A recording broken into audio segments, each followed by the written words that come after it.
co-founder of Ibogaine Research Institute, which we work with to bring awareness to Ibogaine as a solution to multiple addictive and even pain disorders. And I'm also the community manager for Orthogonal Thinker. Hi, everybody. I'm Dr. Lola Ohumba. People call me Dr. O. I'm a clinical pharmacist by trade, and also I was from the indigenous tribes of the Yoruba in the western part of Africa. We used most of this plant medicine as first line of therapy growing up. So I'm kind of coming into this space to match the two parallel line, the conventional pharmaceutics as well as the indigenous way of life to, shine awareness to the fact that these plants are not the boogeyman. I am the founder of WCI Health. We are Alternative Health and Wellness Hub, and I'm also a professor of cannabinoid medicine at John Patrick University. We do education. Predominantly, we also have supplements to help in health and wellness. Thank you. Hi. Right on time. My name is Julia Mirror. I am a recovering physician. I currently work in the psychedelic industry and wear a few different hats. So I do work for a ketamine clinic, Nushama. It's in New York. And so we do have a lot of patients there, mental health as well as pain. I'm also involved with clinical research here in Florida. Psychedelic clinical research. We are at Siegel Trials. We're doing LSD for anxiety right now. That's our current study. And I do a lot of advocacy for this space to kind of bring to light some of the shadow sides of psychedelics and best practices, harm reduction. Thank you all very much for that. So this is going to be for everybody. Clearly, you all have a deeper understanding of pain and psychedelics when compared to most of your colleagues, clinicians, or otherwise. But can you tell us what the limits to our current understanding of the pain world are in traditional medicine, and maybe some movements there? You want me to start? Okay. Well, I think that's a great question because I think one of the biggest problems in medical schools and all different fields of medicine right now is poor pain education. So patients don't even understand where their pain's coming from because physicians aren't able to explain it to them. And this actually stems from the fact that many medical schools don't even teach pain education. So the pain specialty, for example, my specialty is physical medicine and rehab, and we talk about function and improving well-being. And then psychiatry talks about pain, but from a different lens. They talk about depression, more of a top-down, as opposed to pain talks about bottom-up, right? So the problem with chronic pain is that it stays around for too long. And why does chronic pain happen? Because usually there's some type of immune issue, immunosuppression, significant stress or trauma that happens for too long. And then someone has some type of injury or insult. So let's say something drops on someone's foot, for example. There's pain in the periphery, and that pain, the body is supposed to just heal and self-correct, and when it doesn't, that's usually a sign that something else is going wrong, which is why the story behind someone who develops chronic pain is very important. So neuroscience is teaching us a lot about the brain and the body and the whole transmission of pain. So pain is sent from the periphery into the spinal cord, and then there's a lot of different inflammatory mediators that enter your central nervous system that causes neuroinflammation that then leads into parts of the brain like the prefrontal cortex or the limbic system, which deals with how we sense pain, our emotional experience, as well as our executive function. If we're going to move our foot away, for example, or if we're going to do something about our behavior because of the pain. So the problem that we're having is we have too many people that are in chronic pain and their bodies are not correcting it for themselves. And the problem is that we don't have good medication to stop pain that stems from the central nervous system. So there becomes this sensitization in the nervous system where then the person not only has chronic pain, but they also feel depressed, or they can't sleep, or they have fatigue, And a lot of this has to do with their lifestyle prior to the injury, what was going on in their life. But either way, if the patient doesn't understand why they have chronic pain, then they're not going to be able to have any hope to get better. And so there's a huge component of us understanding where pain comes from, but then also having better modalities to understand if the pain is now in our central nervous system, we can't use medication that treats things in the periphery. And so there's a lot of great psychedelics that could potentially, and even cannabis, that could potentially take care of pain that is now living in the central nervous system. And then the patient just becomes in a state of fight or flight. And so the sympathetic nervous system becomes activated, and they're not really able to change their thoughts, their feelings, their behavior. So it becomes a full body, not just mind and body, but actually a soul or spirit connection as well. And that's kind of the beauty of psychedelics, is it really taps into everything. Thank you for that. I'd like to piggyback off of that, what Michelle said about what are we taught in medical school. So there's an amazing book called The Body Keeps the Score. When I read this book, I was horrified that this wasn't even listed as part of our 300 books that they wanted us to read for medical school. And I'll share one story that it was from the hospital.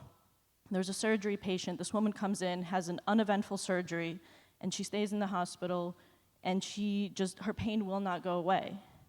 And we're not really taught to look at the whole person. We're taught to look at the symptom, fix the symptom, give the thing we're used to giving it. Okay, this didn't work, let's give another one. And this woman's pain did not go away for weeks, and then I think it was either an intern or a new student comes in, and it turned out that the day before she had her surgery in the morning, she lost her son. And so no amount of pain medication was gonna touch that pain. No doctor was able to figure out what it was because nobody actually sat and talked to her.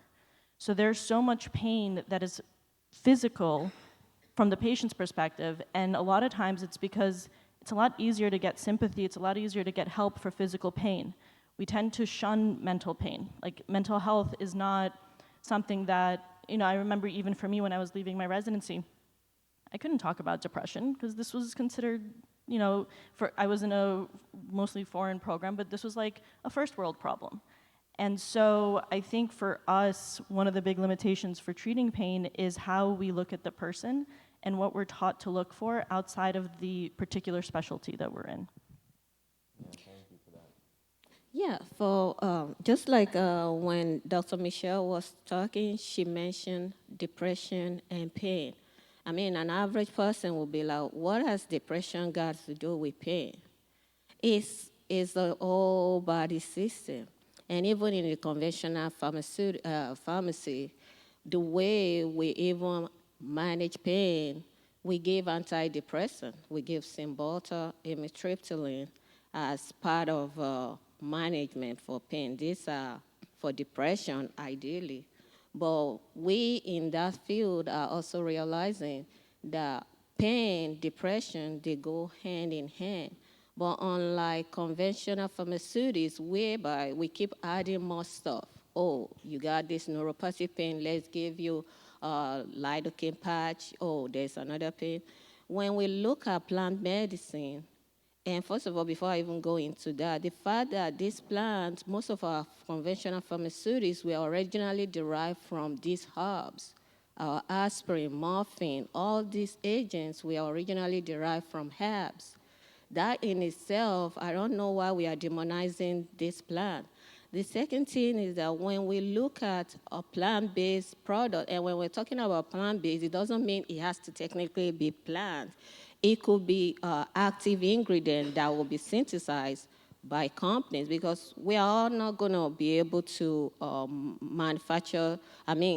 cultivate these plants. And I know Ashley is probably going to talk a lot bit more about Iboga, how it's being extinct out there in Central Africa.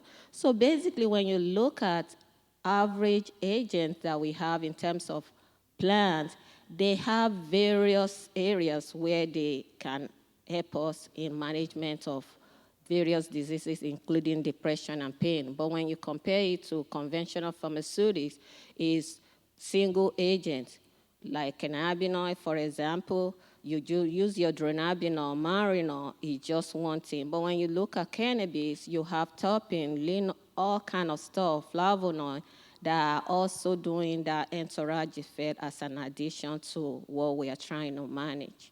Yeah? Thank you, Dr. Lola. Yes, sir. Really briefly, before we jump into ibogaine, because I want to talk about ibogaine a lot, we had a little bridge here talking about how there's not explicitly a unique difference between physicalized pain and psychic or mental pain. And Maya has done a bunch of work on clinical trials for anorexia, and I guarantee there's a link between anorexia and various pain disorders. But can you tell us a little bit about your work in clinical trials for anorexia? Yeah, actually, so I consider it work, but I was a participant rather than on the professional side. So after working in this space for a number of years and unaware of how my interaction on a healing side might take place, this opportunity got dropped in my lap, and it'd been something I'd struggled with for most of my life, even when I was a child, and had never fully recovered, and went in with only the intention of finding some hope for my future, and had a profound healing experience. And out the backside of that, I try and speak a lot about it because, kind of like chronic pain, it's something that is very persistent and affects a lot of people, but doesn't get talked about very often. Anorexia is actually the mental disorder with the highest mortality rate, which not a lot of people understand, not only because of the effects on the body, but it has a high rate of suicide. So like we all do in spreading the word about psychedelic care and healing and the potentials, I like to help broaden the spectrum of our understanding that it's not just PTSD, it's not just treatment-resistant depression, which are the things that get the most media attention, but there's a whole host of ailments that are affecting people that we all know that can be used in the future more readily. Yeah, and worth noting, anorexia is one of the hardest psychiatric conditions to treat, most intractable out there. So definitely something we need to keep thinking about. And in regards to ibogaine, Ashley, is there, what can you tell us about ibogaine and pain? I know there's some really interesting links there, but take it away. So ibogaine is an active alkaloid within iboga. So iboga has 12 alkaloids, and then the ibogaine used within clinics is usually HCl, which is ibogaine, the molecule only. What we're exploring now is like differences between using iboga and using ibogaine itself, because as you mentioned, the whole plant has a lot more than just this one substance. So there's an entourage effect. And there isn't much research now among the differences, but what we do know is that ibogaine, the alkaloid, is an MDA, I always butcher it, and it's early. It's an NMDA antagonist, which is something that ketamine acts on as well, and I'll let Michelle explain that further. But ibogaine itself is physical and mental, and when we look at, as we discussed, pain, it's very often in the brain and in the spirit more than the body. So ibogaine acts as a severe reset. And again, we still don't know exactly why, but there is this massive effect on multiple receptors beyond NMDA. But it creates this, it's like a car wash for the brain, they would say. And it allows you to, first of all, shed the physical and the depressive ailments and anything that is related to an addictive thought pattern. So it's actually very useful for eating disorders as well. Any substance, any addiction. And that includes spiritual and mental addictions, because our anxieties and our depressive thoughts, they are an addictive thought pattern of our brain. And it is a maladaptive mechanism that once supported us, and I know, Julia, you talk about this a lot. These are processes that did support us at one point, but no longer do. Pain is very similar in the body. It is your body's reaction to healing, or its attempt to heal itself, and you just reach a point, especially with chronic pain, where it's continuing to act in this way, but it's not. I know, Michelle, your analogy is it's a broken fire alarm, and I love that. I love the analogy, not the fact that it exists. So yeah, that one issue I find with the iboga discussion is it's a really slow-growing plant, and there's not necessarily enough of it for the whole world. So we're gonna have to figure out this kind of a whole plant versus isolated synthesized molecule thing eventually. So to your point, we're actually doing research on the Amazonian version of it, which grows year-round and is like a much faster life cycle. Same species? No, it's not the same species. It's Tabernus something, undulata, but that's promising. Yeah, that is really promising, and with new plant developments, there's always going to be some really interesting tech coming online. This is probably going to tee you up, Michelle.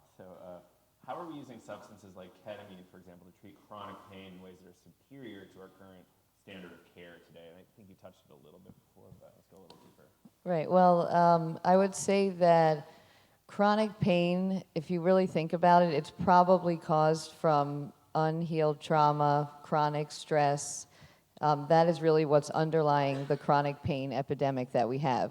So if we think about the fact that the body informs the brain, and the brain constructs pain into our consciousness, and the brain gets contributions from the body, but in the same way, our emotions can live in our tissues, it can live in our body. So there is this circuitry that is connected, and what happens with chronic stress or trauma or chronic pain is that these NMDA receptors are upregulated, and so they are in the dorsal horn of the spinal cord, which contributes to pain circuitry.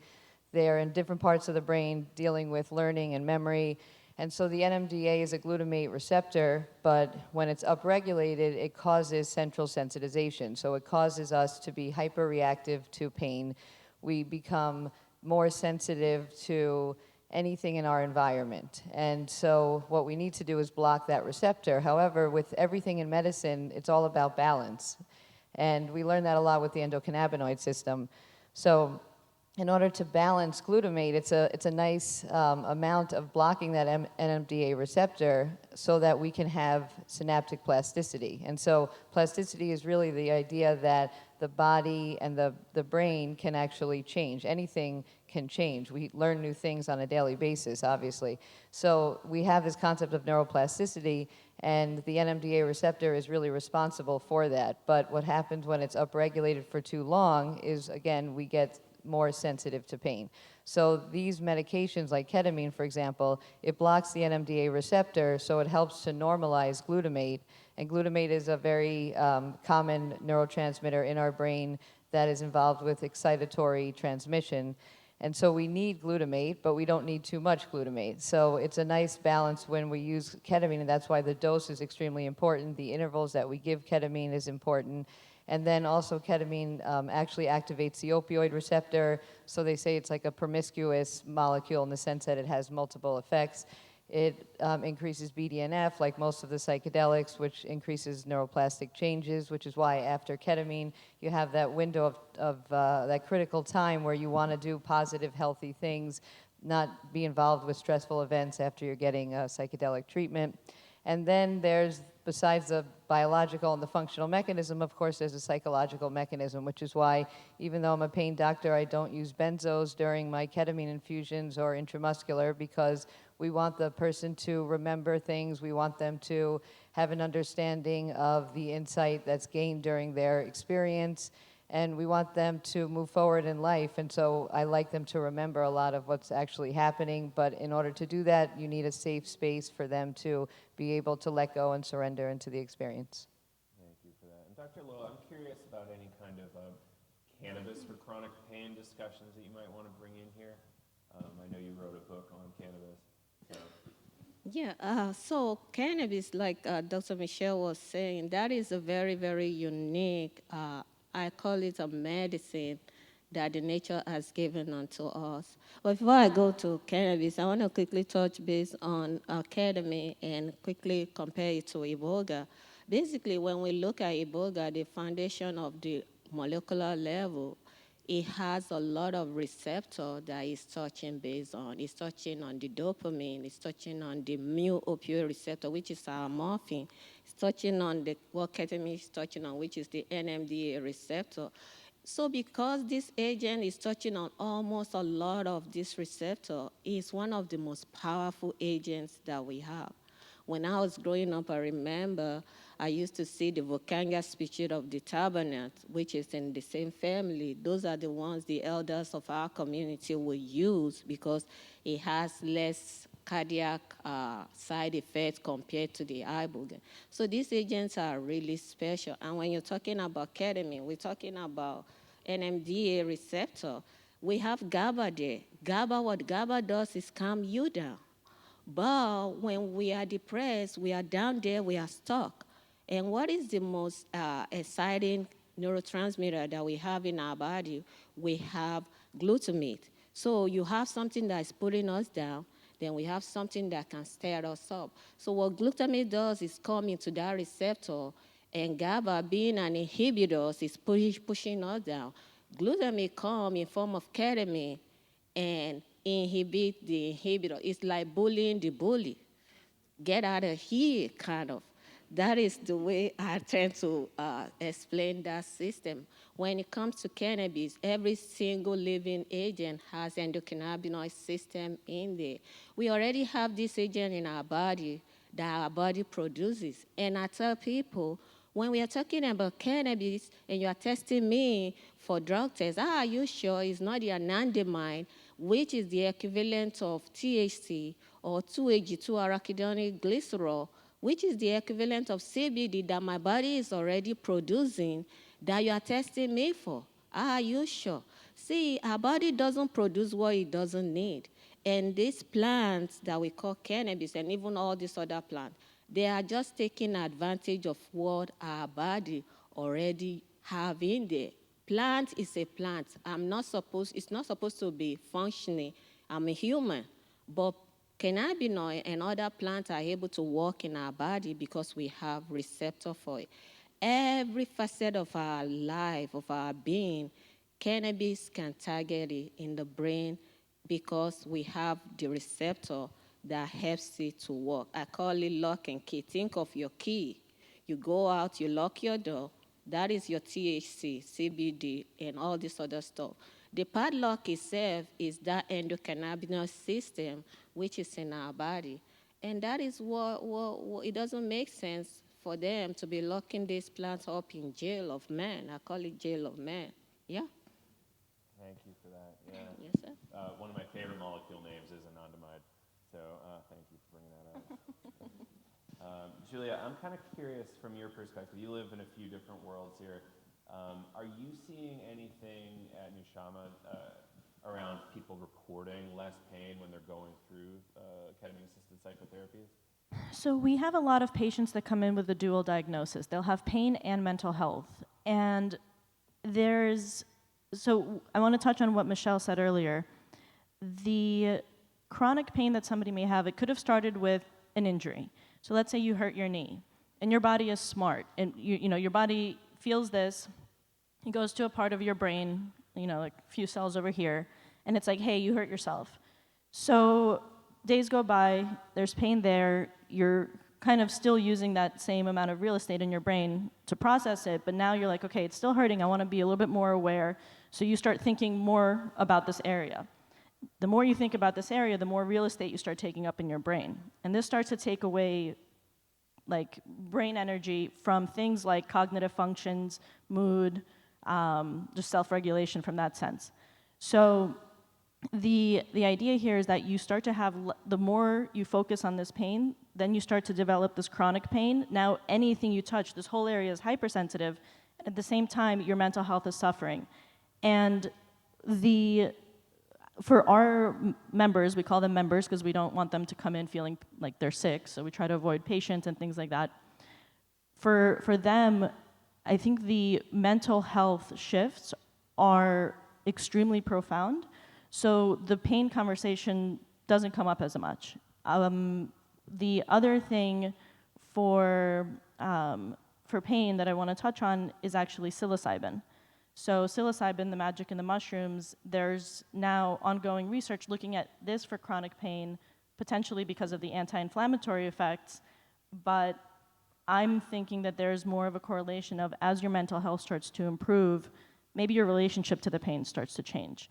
Maybe you no longer need that physical pain to justify the feelings that you're having. It's like, oh, I'm depressed because my knee hurts. It's okay. Like, you can actually process your emotions, and maybe now that physical pain, that whole body keeps the score pain, starts to dissolve as well.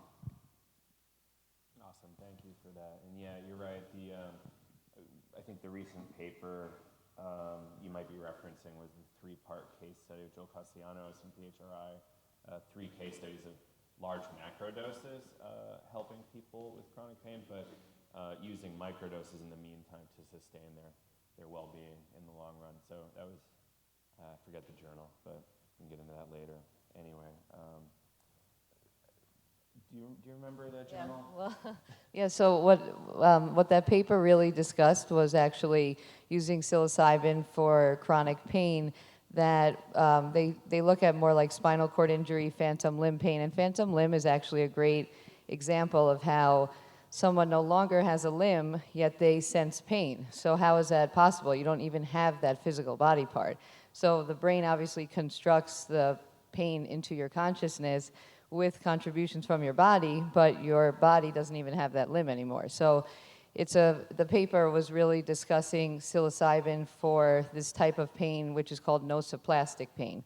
So it's not an acute trauma that heals on its own. That's what we call nociceptive pain, and it's not exactly neuropathic, like if you had diabetic peripheral neuropathy or sciatica. This is nociplastic pain where it's living in the central nervous system.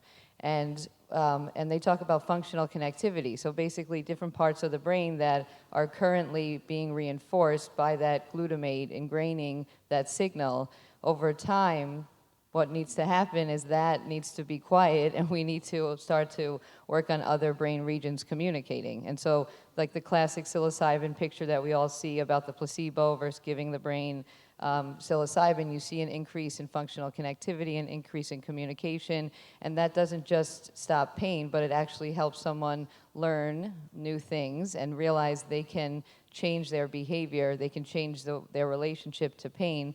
And I look at the brain like a danger detector, okay? We all basically have this prediction model of what is going to cause us pain based on our previous experiences, based on our relationships in the past, based on how secure we feel within ourselves.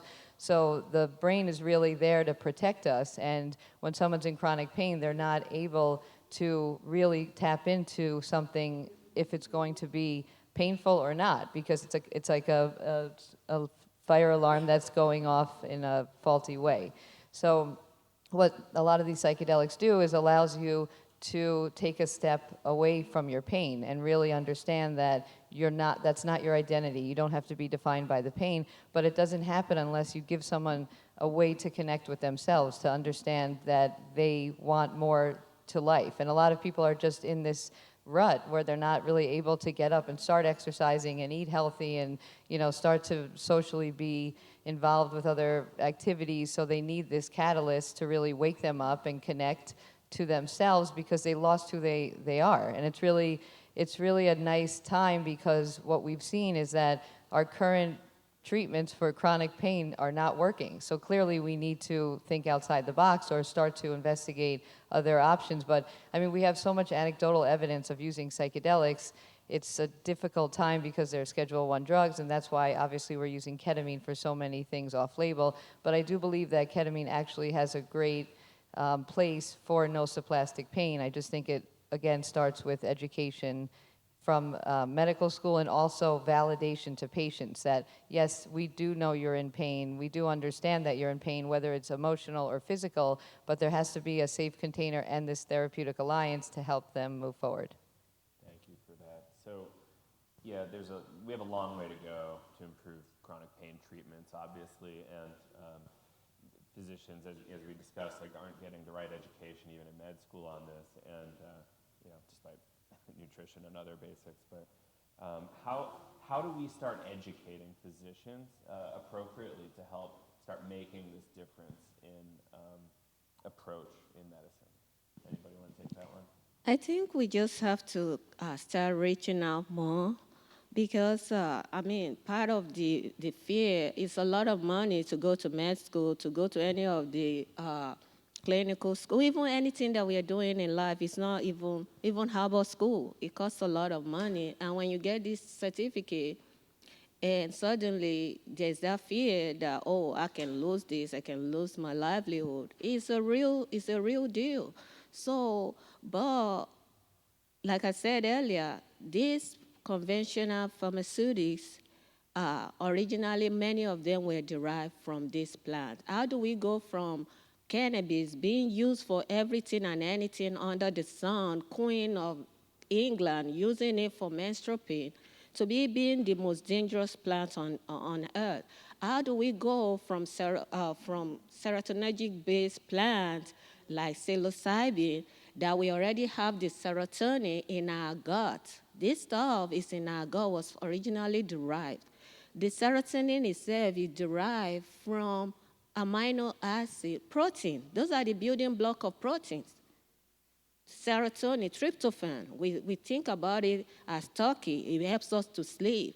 That is the pathway that a lot of these mood disorder plant-based products are working from. How do we go from this? So we have to reach out to clinicians that it's okay to begin to talk to client, patient, whatever we want to call them. And that is what we do at WCI Health and WCI University. We do education on psychedelic medicine as well as non-psychedelic herbal medicine that can help us. Because at the end of the day, it's not just going to be your medicine. It's exercise helps us to stay up our serotonin level. It's a whole modalities, and I know Julie, they do all the modalities in their practices as well. Even right now, companies that are involved in psychedelic therapy is a whole all hands on decks that is being used. There is yoga and all this other stuff. So we have to keep reaching out, and if you are a clinician here, please, let's step up. Let's step up. Let's step up and take our position and help our patient to obtain health and well-being that we all deserve to have in our lives. Yeah.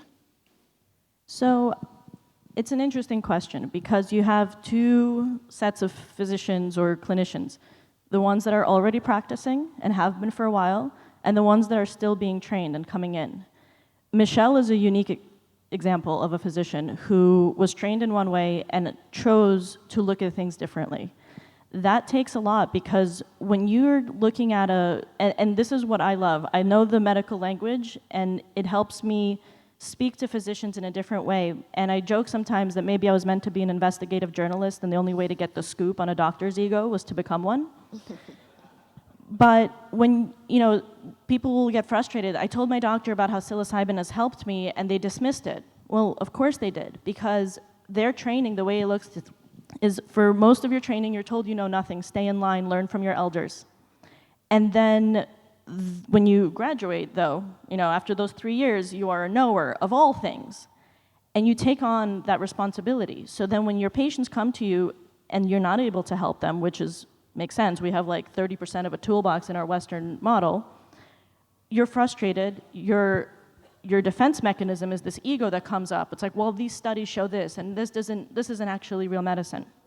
So recognizing that physicians spent so much of their life, their money, their relationships, their health to become a physician, delivering this message to them has to be gentle, recognizing their own wounds. And so when you come to them with a new piece of information, this isn't, oh, wow, great, I'm going to go Google that, unless it comes in like a study printed out for them. To them, this is an assault to their sense of self. How do I not know about this? And then they're seeing changes in their patients, and they had nothing to do with this. This can trigger helplessness in them. This is, again, the ego comes up, and there's fear. So, the best way to bring this up, if this is, one of your providers, first, I want to acknowledge that not everybody can talk to their physician about psychedelics. So kind of with caution. But if you do, bring them an article, print it out. You may be that person that shifts their trajectory, that piques their curiosity, and the information is out there if you just Google. We just don't have a reason to until somebody comes to us that really changes our mind. Probably print them something from a good journal, though. Yeah. So Maya, you just got back from Switzerland at Davos, where you actually were mingling with a lot of the global elite, world leaders, et cetera, and trying to bring knowledge of psychedelics to them. Like, what kind of resistance did you see? Did you see a lot of buy-in, or like what? I'm trying to make an analogy between how they might try to adopt the data, similarly to how perhaps doctors might. Yeah, thank you for asking. There's a whole span of reactions we get from people who are really resistant to people who, like most of us in this room, are already sort of informed, already open to the idea, or enlightened to the possibilities of plant medicine mixing with Western medical models. But it's really important to have these conversations and set the story straight, because we're getting important questions like talking about dependency on psychedelics after care, which is a main concern for a lot of people after going through opioid epidemic. They think that these, Schedule I drugs are just going to become the next issue, that you're waking up every morning taking LSD now, and you're jumping off of buildings because you, gave your doctor a journal on, using ketamine for chronic pains, things like that. So each time that we sort of like set the story straight with an individual, I think it's really useful, especially when, you're in an elevator with like the editor-in-chief of the Wall Street Journal and that sort of thing. And so it's be in a room like that, and I think is really important because people just have a lot of misconceptions. The conversations I have, every time I get off the stage, someone comes up to me and says, I've been dealing with eating disorders my whole life, or my daughter's going through this, how can I help? How can I get more involved? And that's really useful. And I love it when the people come up to me and they say, I'm a mother now, I don't do drugs, but this might work from other people. And I'm like, let's talk about that. Let's talk about the glass of wine that's in your hand, and how you are really understanding what a drug is and what can be helpful. Right, their own drug war colonized them pretty well. Yeah. Yeah, that's tough. But it's important, right? Like to be there and have those conversations and to show up with integrity. And Julia, your point's really well taken too. Like these regular people too, with all the bumps and bruises that come along with that. And we do want to be sensitive to politicians' positions, et cetera. And like we can go further, especially if we're a little kind and not so judgy. So what do we think is next here? Like, there are some developments, cluster busters, and some friends of mine are forming the Psychedelics and Pain Association. So you all will be hearing a lot about that in the future. But what other kinds of developments in this chronic pain space might be coming up? Well, I'll just say, and Julie and I talk about this a lot, that what we see with ketamine, as opposed to some of the other psychedelics, is that it requires a few sessions in a short period of time and then maintenance. And a lot of the other psychedelics, you'll see, you took 1 to 3 doses of MDMA or psilocybin, and then they have a year of less depression, or PTSD was like significantly improved. So it's a little bit of a different model with ketamine. First of all, because chronic pain has a whole host of other issues in terms of neuroinflammation that need maintenance. And second of all, they need a lot of support. And so what I find with ketamine is, even if we do the 6 sessions in a row, which is what the evidence shows, and even for chronic pain, there's moderate evidence for complex regional pain syndrome and very little for other indications, it seems like there has to be some sort of maintenance. And that's an issue in the sense that, first of all, it's not covered by insurance, and second of all, every physician has their own way of using ketamine. And I think that's also important, what patient comes to what physician and why, because the way that I use ketamine is going to be very different than a lot of other interventional pain physicians who may use 5 days in a row, 4 to 6 hour infusions with benzos, right? As opposed to maybe 2 sessions for 3 weeks, and then let's say 6 weeks later, another session, then we try to spread it out to 2 months and 3 months. And the question comes up with harm reduction and addiction. Obviously, I don't give prescriptions for ketamine often, and so they have to come to the office. However, and that is a form of harm reduction in the sense that, maybe they're not taking opioids anymore and they're using ketamine instead, but we do worry a little bit about a ketamine addiction going forward. So I think that what we really need is actually good clinical evidence showing that ketamine has long-term effects for chronic pain so that we can get insurance companies to cover it. And that's something I'm working on with University of Florida now, that we're trying to make a protocol for chronic pain patients. But again, since chronic pain, there's so many indications, there's so many types of pain, then really it's a very difficult thing to study. But I just wanted to make the point that I do believe ketamine requires more maintenance than other classic psychedelics, and because of that, I think that patients sometimes feel it didn't work for them, or maybe they were doing it in a certain pattern that it could have been better, but we don't really have the evidence right now. So I look forward to seeing long-term data for ketamine for chronic pain. If I can just come in right quick, as per ketamine, when it comes to that agent, it is just a very special molecule agent. And part of why I love the fact that we have access to it right now is when you talk about suicidality, we haven't mentioned that today. That is an agent that we've seen in clinical data that within couple of hours is able to help us arrest the thought of suicide. And that could be a transitional therapy for us to arrest that thought in patient or client or whoever is going through that thought at that time, so that we can deploy other modalities to help them in our community. And that is, I just want to call our attention to that this is really a special agent that we can use as a rescue medicine for people going through that process. Thank you for that. Now let's open it up for questions here. Sir?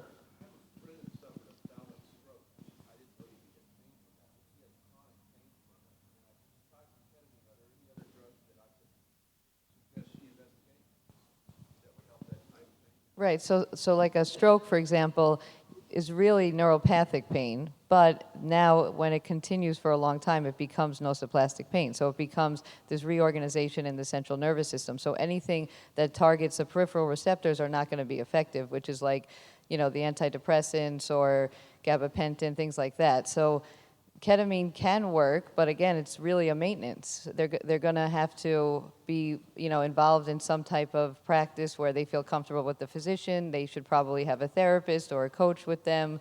And the question is, did ketamine work short time, like for a short period of time? If it did, then it would just require maintenance. So I think it's really the protocol and the intervals in between the sessions.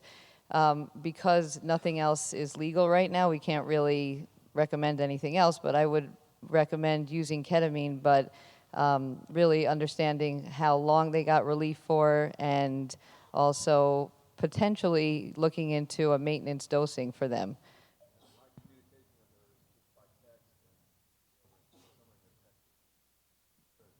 Well, and cannabis also is really great for pain. So cannabis is very different because we talk about psychedelics with this paradigm shift of taking a few doses and not needing to take a daily dose of a medication. Cannabis, on the other hand, is more of a daily medication. So they can use it for sleep, they can use it for pain, they can use it for mood improvement. So all of those may be helpful. I know there's other studies going on with LSD for spinal cord injury or phantom limb pain, which can be promising, but there's nothing right now besides ketamine that we're able to use.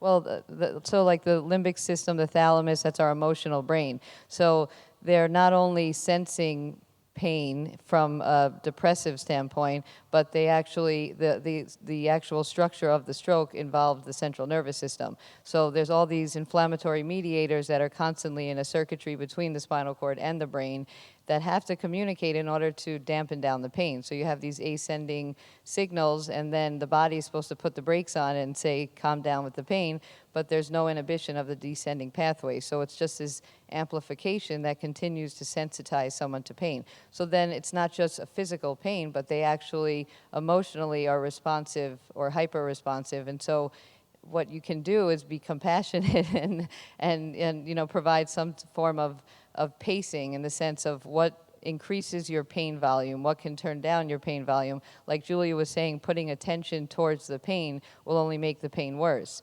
Or someone who's under a lot of stress or their mood is poor that day, that will actually make their pain worse. So it's what will turn down that pain volume.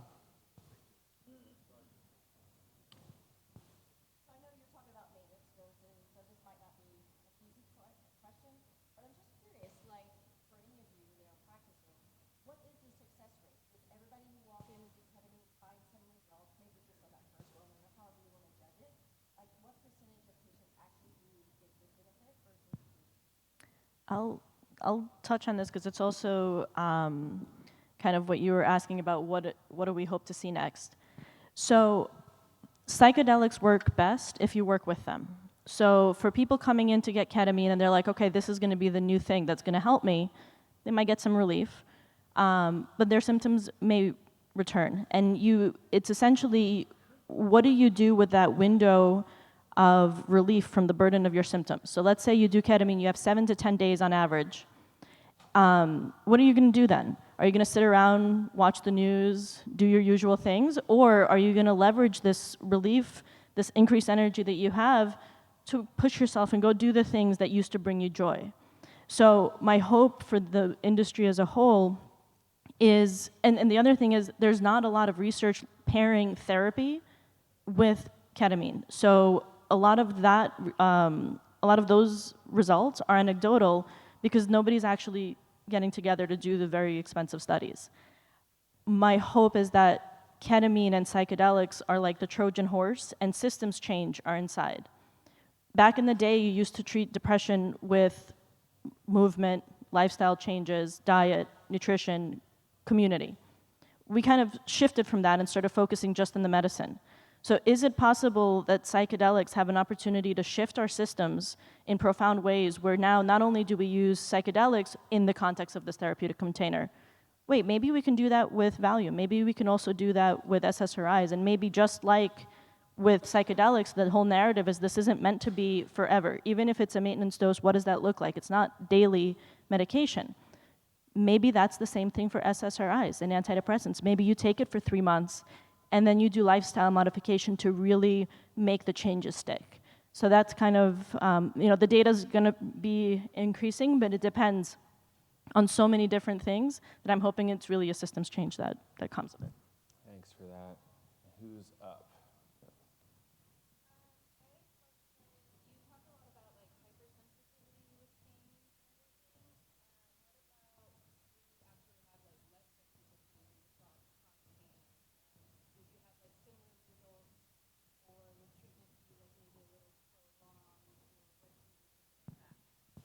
So I think it's really all just an imbalance. So when it comes down to it, we need a certain amount of glutamate to make us feel well without having pain. But at the same time, we need it to learn and to create memories and do other things. So I think it's a basic dysfunction, whether or not you're hypersensitive or you're basically numb. And a lot of it has to do with the thought process that this whole chemical imbalance theory is not really true, and a lot of people have been on medications for a long time trying to give themselves more serotonin when depression is not really a deficiency. Same thing like chronic pain isn't a deficiency of opioids, but actually opioids cause hyperalgesia. When you take opioids for too long, they actually cause more pain. And so people who are on opioids actually get more sensitive to pain.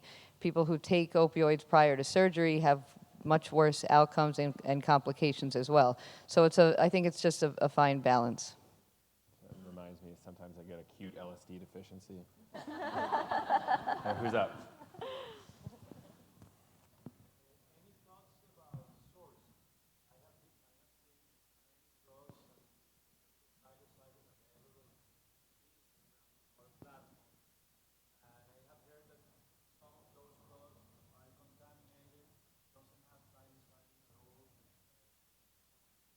Grow your own. Grow your own. $20, you're good forever. It's nice to have other people grow them for you too. But any other comments on sourcing? Can we get you a different microphone? Oh, sorry. Thank you. Yeah. What I'll just say about that is the fact that right now, of course, most of the states where it's not legal, it's only maybe Oregon and Colorado, maybe California we're looking at. But we can do other things like functional mushroom. Functional mushroom, this is where I explain functional mushroom. I said, you and your brothers might not look exactly the same, but you have a trace of some of the genetics that is in your brother, in you. What am I saying? Functional mushroom, they help us with a lot of things, mood, immortality, antioxidants, a lot of these agents. So these are some of the areas we can begin to incorporate this into our diet. And we look at diet, exercise, and all that, other than going against the law. That's what I will add to that. Thank you very much. Yeah, sourcing is really complex. You have to like search the globe sometimes. It's also, you can try Google, but don't buy from anybody on Instagram, please. It's ridiculous. All right, who has another one? Heard someone over here?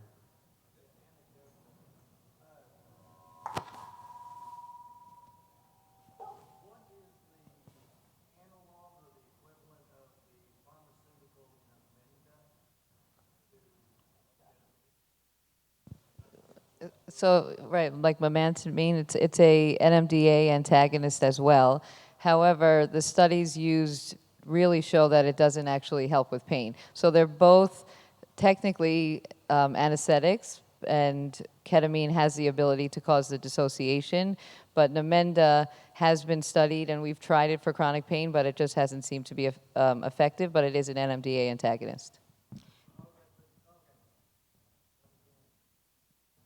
The part of that is also to just tell us that the way ketamine is working, it might not just be using just that NMDA receptor to do what it does. Because like I say, similar to Iboga is helping with depression, pain, and a whole bunch of other stuff. So data is looking into that, clinical trials is looking to the fact that it might not just be that NMDA receptor antagonism that this agent is using to do its work. Because if it's that only, Namenda, memantine, should also be able to do the same thing or similar thing, and we are not seeing that in clinical trials. Thank you.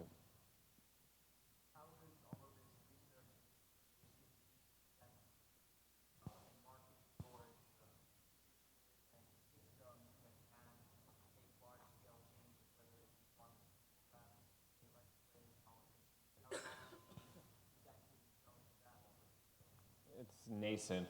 There's an organization, I'm board member of the Psychedelic Medicine Association, and we're working hard to lobby for science funding, using a lot of this provisional data to get more science funding. Because of the scheduling status of a lot of these compounds, it's more expensive to do clinical research. Ketamine, thankfully, is relatively affordable, but it's only covered for a few conditions under insurance based on how we operate. But any other comments on this question? Well, also the fact that ketamine's already a Schedule III drug makes it less desirable to a lot of these new big pharma companies, because they're looking at new chemical entities, they're looking at ways of taking our current psychedelics and changing the onset or the duration. Ketamine's already available, so people have less of an interest in putting money into ketamine, and that's what I found to be very difficult. Nobody wants to fund a study for a medication that's very inexpensive and has been used for 50 years. So, I think that's the challenge with ketamine right now, but the other challenge is basically finding funding to do these really great studies that physicians would look at and respect, because they're double-blind, which is very difficult to do, and they have a certain sample size, and also it's durable effects. So it has to show that it's safe, effective, and also has long-term effects. And one thing I'll comment, we tend to talk to other people who are kind of on the same wavelength. So if you are in communities, in workplaces, you can actually start making an impact little by little, because politicians won't want to put something on the ballot if they think it's going to cost them their reputation or their support. But if they know that all their constituents are asking for this makes it easier for them to take the risk, the potential career hit. So it's really a matter of getting this information to new places. These events are very important, but it's like, how can we now go to a neurology conference and start planting some seeds, or an investing conference and start planting some seeds? So all of you can actually contribute to this. I believe that's all the time we have for today on this panel. So thank you to all these panelists. Thank you to all of you for being here so early.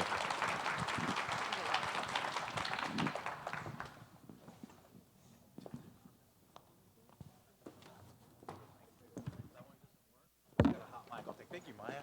Great job, everyone. Wow, they set the bar high this morning, right? Great job, everybody. It's like the whole medical establishment at one place at one time. Fascinating. All right, so thank you very much for being here. Good morning. I know it's early. Anybody here drink Cuban coffee? That stuff's amazing, right? Wow. You know, microdosing is all the rage now, and I feel like with Cuban coffee, okay, we're gonna get rolling. This is a carry-on call for the next panel. You're on the next panel. We're trying to keep this ship sailing, everything tight and scheduled on time. So I think that we've got everybody. Kyle, does it look like we have all the panelists here currently? Okay.